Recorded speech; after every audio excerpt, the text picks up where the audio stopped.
पता नहीं ये सावन भादो का महीना क्यों आ जाता है।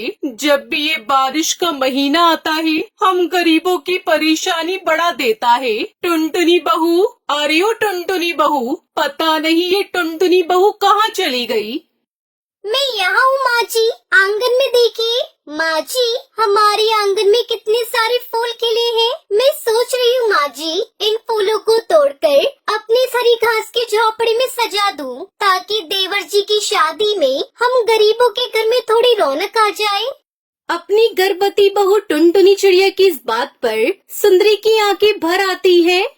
जो तुझे ठीक लगे कर दे बहू। वैसे भी एक गरीब के घर की शादी तो ऐसी ही होती है। और जल्दी से अंदर आ जा, कालू को हल्दी भी लगानी है। पूरा परिवार कालू कौवे को हल्दी लगाता है। देवर जी, आपकी भाभी होने के नाते मैं भगवान से बस यही मांगती हूँ कि ये हल्दी का शुभ रंग आपकी जिंदगी में खुशियाँ भर दे। फिर टुनटुनी चिड़िया के बाद उसके परिवार के सभी पक्षी कालू को हल्दी लगाते हैं। तभी टुनटुनी चिड़िया के ससुर वहाँ आ जाते हैं। आप सभी को शादी का न्योता दे आए ना? है ऊपर वाले, सभी को शादी का न्योता तो दे आया, मगर गिने चुने पक्षी ही हम गरीबों की शादी में आएंगे, क्योंकि हम घास के घर में जो रहते हैं, इसलिए कोई भी पक्षी हमारे घर की शादी में नहीं आना चाहते।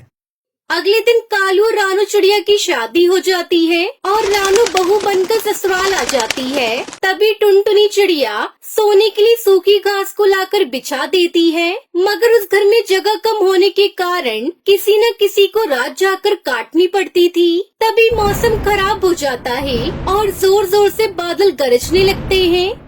लगता है बहुत जोरों से बारिश होगी। तुम सभी सो जाओ, मैं जागती हूँ। वैसे भी मुझे नींद नहीं आ रही है। हे ऊपर वाले, भगवान के लिए आज हमारी छत में मत बरस। आज ही मेरे बेटे की शादी हुई है और हम गरीबों के घर में नई बहू आई है। बेचारी डर भरी मन से उम्मीदें लगाकर ऊपर वाले से मिन्नतें कर रही थी। थोड़ी देर बाद सभी की आंखें लग जाती हैं। तभी और तेज बारिश शुरू हो जाती है, जिससे घर की छत की मिट्टी गलने लगती है और आंधी तूफान में छत की घास भी उड़ जाती है, जिस कारण उनके घर की छत जगह जगह से टपकने लगती है और बारिश के पानी से उनका घर भरने लगता है। जिसका डर था वही हुआ। हमारे घोंसले की छत टपक रही है। अजी उठो जी, देखो यहाँ क्या हो रहा है। इस तरह बारिश के चलते सभी आधी रात को नींद से जाग जाते हैं और जल्दी जल्दी बारिश के पानी को घर से बाहर फेंकने लगते हैं। बारिश का पानी साफ करते हुए रात से सुबह हो जाती है और अब बारिश भी थम जाती है। बारिश थम गई है, चल भाई काम पर चलते हैं। आज हमें उस घर को बनाकर पूरा करना है और सफाई भी करनी है, नहीं तो सेठ हमें काम से निकाल देगा और 2 वक्त की रोटी कमाने में भी आफत आ जाएगी। सुनिए जी, रुकिए, मैं चाय बनाकर आप दोनों को दे देती हूँ। कालू और उसका छोटा भाई लालू ज्यादा पढ़े लिखे नहीं थे, इसलिए 2 समय की रोटी कमाने के लिए दिहाड़ी मजदूरी का काम करते थे। दोनों भाइयों ने अब तक न जाने कितने घर और फैक्ट्रियां बना चुके थे, लेकिन अपने परिवार के लिए पक्का घर नहीं बना सके। बस्ती तो सर छुपाने के लिए एक टूटा फूटा घास का घर। दोनों भाई काम पर जाकर काम करते हैं। तभी अचानक फिर से जोरों से बारिश शुरू हो जाती है। उन दोनों को बार बार उनके घर की चिंता सता रही थी। तू देख रहा है भाई, बारिश कितनी जोरों से हो रही है, कहीं हमारा घर टूट न जाए, वरना हमारी पत्नियां, माँ बाबू बेघर हो जाएंगे। भैया, मेरे पास एक रास्ता है, क्यों ना हम यहाँ से थोड़ी सीमेंट चुराकर घर ले चलें और अपने घर की छत को पक्का कर लें। छत छिन जाने के डर से कालू और लालू एक बोरी में सीमेंट भरने लगते हैं। तभी मुखिया सेठ उन्हें चोरी करते देख लेता है। अरे बेईमान, कामचोर कालू और लालू, ये सीमेंट की चोरी तुम दोनों को बहुत महंगी पड़ेगी। अरे ओ मजदूरों, बाहर फेंक दो इन दोनों को, अब तुम्हें 1 रुपया भी नहीं मिलेगा। और अगर आज के बाद यहाँ दिखाई दिए ना, तो तुम दोनों की टांगे तोड़वा कर कबाड़ बनवा दूंगा। ऐसा मत करो सेठ जी, ऐसा मत करो, हमारी मेहनत मजदूरी दे दो। मगर मुखिया हरिया तोता उनकी एक नहीं सुनता और मार पीट कर उन्हें भरी बारिश में सड़क पर फेंक देता है। वहीं दूसरी तरफ बारिश के चलते टुनटुनी चिड़िया का घोंसले की छत टूट जाती है। बेचारी टुनटुनी और रानू चिड़िया छत पर चढ़कर जैसे तैसे अपने घर को ठीक करती है, लेकिन कच्ची छत बारिश की मार नहीं सह पाती और उसका घोंसला पूरी तरह से ढह जाता है। दोनों भाई घर वापस आते हैं तो देखते हैं कि सभी बारिश में भीग रहे होते हैं। अजी आप आ गए। देखिए ना, हम बेघर हो गए, हमारा घोंसला टूट गया। अब हम क्या करेंगे, कहाँ जाएंगे? क्यों ऊपर वाले, क्या लिखा है तुमने हम गरीब की किस्मत में? पहले तो हम दोनों भाइयों की रोजी रोटी छीन ली और अब हमारी छत भी छीन ली। अजी ये क्या कह रहे हैं आप? फिर कालू कौआ सभी को सारी बात बताता है। टुनटुनी और रानू चिड़िया अपने ससुराल वालों की हिम्मत बढ़ाती है। माँ जी, कालू जी, माना कि हमारे पास ईंट खरीदने के लिए पैसे नहीं है, मगर सच तो ये है कि घर पैसे से नहीं परिवार से बनता है। हम इन पुराने प्लास्टिक बैग और पॉलिथीन और ना काम में आने वाली चीजों से अपना घर बनाएंगे, जिसे कोई आंधी तूफान तोड़ नहीं पाएगा। टुनटुनी चिड़िया की बातें उनके गरीब ससुराल वालों की हिम्मत को नए हौसले से भर देती हैं। फिर वो सब मिलकर प्लास्टिक, पॉलिथीन बैग और बोतल इकट्ठा करते हैं। माँ जी, जब तक हम घर नहीं बना लेते तब तक आप इस पेड़ की छांव में बैठिए। आपका बारिश में भीगना ठीक नहीं है। फिर वो सब बारिश में भीगते हुए घर बनाना शुरू करते हैं। बिजली चमकती और बादल गरजते, मगर सुबह से रात होने तक बारिश में भीगते हुए वो अपना प्लास्टिक, पॉलिथीन का घर बना लेते हैं। माँ जी, बाबूजी, चलिए सभी घर के अंदर चलिए, हमारा घर तैयार हो गया है। प्लास्टिक, पॉलिथीन के घर के अंदर आकर ससुराल वालों के चेहरे खुशी से खिल उठे। बेटा, तुम चारों ने तो मिलकर बहुत बड़ी प्लास्टिक पॉलिथीन का घर बनाया है। अब हम में से किसी को रात भर जागना नहीं पड़ेगा। सुना था कि बहुएं ससुराल के घर आंगन में लक्ष्मी का रूप बनकर आती हैं। बहू, मुझे देखकर ऐसा लग रहा है जैसे हम गरीबों के घर में ऊपर वाले का भेजा हुआ कोई फरिश्ता हो तुम दोनों। वरना जब हम बेघर होकर सड़क पर आ गए थे तब तुम दोनों अपने घर भी जा सकती थी। बापूजी, मैं इस घर की बहू हूँ और बहू का संसार उसके ससुराल से ही होता है। और विदाई के समय पिताजी ने कहा था, शादी के बाद ससुराल का सुख दुख तो बहू का भी सुख दुख होता है। टुनटुनी चिड़िया की ये सब बातें ससुराल वालों के दिल छू लेती है और वो सभी एक साथ बारिश में प्लास्टिक, पॉलिथीन के घर में खुशी खुशी रहते हैं। कालू कौवे के 5 बेटे थे। उसे अपने 5 बेटे होने का बहुत घमंड था। कालू अपने बेटों के आगे किसी की भी नहीं सुनता, बस हर समय दूसरे पक्षियों से झगड़ता रहता। एक दिन की बात है। टुनटुनी चिड़िया, तू अपनी बदनसीब बेटी को लेकर यहाँ से चली जा, क्योंकि अब मेरे 5 बेटे आ गए हैं। अरे कालू भैया, मेरी बेटी अभी अभी चूल्हे पर चढ़ी है, तो थोड़ी देर उसे झूलने दो। एक बार कहा ना, तेरे समझ में नहीं आता। इस झूले पर अब मेरे बेटे झूलेंगे, तो तू अपनी बेटी को अभी के अभी नीचे उतार, वरना इसे धक्के देकर नीचे गिरा दूंगा। कहानी में आगे बढ़ने से पहले दोस्तों, मतलब कि इस दुनिया में वो पिता ही तो है जो औलाद को बेमतलब प्यार करता है। तो आज इस पिता के लिए इस वीडियो को लाइक और चैनल को सब्सक्राइब कर दें। क्या कहा कालू भैया, तुम मेरी बेटी को धक्का दोगे? हाथ तो लगा कर दिखाओ। टुनटुनी चिड़िया के इतना कहते ही कालू टुनटुनी चिड़िया की बेटी को झूले से नीचे गिरा देता है और सुनहरी चिड़िया को चोट लग जाती है।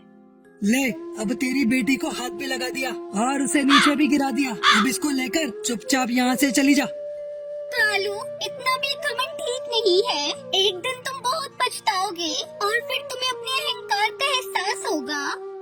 ऐसे कहकर टुनटुनी चिड़िया अपनी बेटी को वहाँ से ले जाती है, परंतु कालू कौवे को तो जरा भी फर्क नहीं पड़ता। बेटो, ये चिड़िया तो यूं ही बकवास करती है, इसकी बातों पर कोई ध्यान मत देना। बस ये याद रखना कि तुम 5 हो और तुम 5 को कोई नहीं हरा सकता।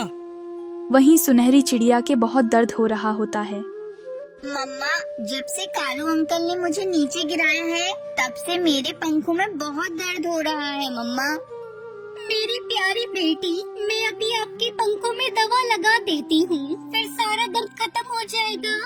उसके बाद टुनटुनी चिड़िया अपनी बेटी के पंख पर दवा लगाती है और उसे सहलाते हुए सुला देती है। सुनहरी तो सो गई है, मैं जल्दी से भोजन की खोज में चली जाती हूँ। ऐसे सोचकर टुनटुनी चिड़िया भोजन की खोज में चली जाती है। रास्ते में बंटी कबूतर भी टुनटुनी चिड़िया के साथ भोजन लेने चला जाता है। वो दोनों दूर के जंगल में भोजन खोजते हैं, तभी उन्हें आम का पेड़ दिखाई देता है। टुनटुनी चिड़िया, इस पेड़ पर तो ढेर सारे आम लगे हैं, चलो जल्दी जल्दी इसे तोड़कर घर ले जाते हैं। फिर वो दोनों अपनी चोंच आम को मारने ही वाले थे कि तभी वहाँ पर कालू कौवा अपने बेटों के साथ आ जाता है। रुक जा कबूतर, रुक जा, इन आमों को छूना भी मत। पर क्यों कालू, हम इन आमों को क्यों नहीं छू सकते? क्योंकि ये सारे आम हमारे हैं, तो तुम यहाँ से चले जाओ। पर कालू, यहाँ पर तो तुमसे पहले हम आए थे, तो सारे आम तेरे कैसे हुए? हम भी आम लेकर ही जाएंगे। पहले चाहे कोई भी आया हो, पर अब यहाँ पर मेरा राज है, तो तेरी भलाई इसी में है कि चुपचाप यहाँ से चला जा, वरना मुझे अच्छे से आता है तुझे भगाना। टुनटुनी चिड़िया तो कालू कौवे से पहले ही डरी हुई थी। वो बंटी कबूतर को भी समझाती है। कबूतर भैया चलो यहाँ से, इस कालू को ही लेने दो सारे आम, हम कोई दूसरा पेड़ खोज लेते हैं। पर चिड़िया बहन, आज ये एक पेड़ पर अपना कब्जा कर रहा है, धीरे धीरे पूरे जंगल को अपना बना लेगा। नहीं नहीं, मैं ऐसा नहीं होने दूंगा। अगर तुम दोनों की बातें खत्म हो गई हो, तो यहाँ से चले जाओ और हमें आम खाने दो। कालू, मैं तुझसे डरता नहीं हूँ, आम तो मैं भी खाकर ही रहूँगा। ऐसे कहकर बंटी कबूतर एक आम तोड़ लेता है। ये देखकर कालू को बहुत गुस्सा आता है और वो बंटी कबूतर पर हमला शुरू कर देता है। फिर दोनों में काफी देर तक लड़ाई होती है। दोनों एक दूसरे को गुस्से में मारे जा रहे थे। हे भगवान, ऐसे तो ये दोनों एक दूसरे को ही मार देंगे। बच्चों, आप अपने पापा को पकड़ो, मैं बंटी कबूतर को पकड़ती हूँ। फिर सारे बच्चे कालू को पकड़कर दूर हटा देते हैं और टुनटुनी चिड़िया भी बंटी कबूतर को दूर कर देती है। बच्चों छोड़ दो मुझे, आज मैं इस कबूतर को सबक सिखा के ही रहूंगा कि कालू से लड़ने का क्या अंजाम होता है। छोड़ो मुझे। कालू, सबक तो तुझे मैं सिखाऊंगा, बड़ी अपनी मनमानी करता फिरता है। बंटी भैया चुप हो जाइए और देखो अपने आप को, कितनी सारी चोट लगी है। फिर बड़ी मुश्किल से टुनटुनी चिड़िया बंटी कबूतर को वहाँ से ले जाती है। कबूतर भैया, कालू बहुत बुरा हो गया है, उसने मेरी सुनहरी बिटिया को भी जरा सी बात पर झूले से नीचे गिरा दिया था, इसलिए आप भी कालू से लड़ाई ना किया करें।